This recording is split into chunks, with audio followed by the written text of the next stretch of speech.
Diqqat! Dollari borlar darhol xabardor bo'ling. Hozirgina dollar va rubl kursi belgilandi. Assalomu alaykum hurmatli tomoshabin.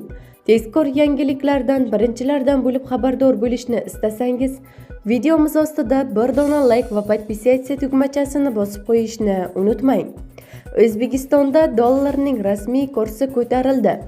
Markaziy bank xorijiy valyutalarning o'zbek so'miga nisbatan 28 mart kuni amalda bo'ladigan qiymatini belgiladi. Unga ko'ra yevro kursi 26,67 so'mga arzonlab 13.908,80 so'm etib belgilandi. Rossiya rubli ham 0,87 so'mga balandlab 154,17 so'mga to'g'ri keldi.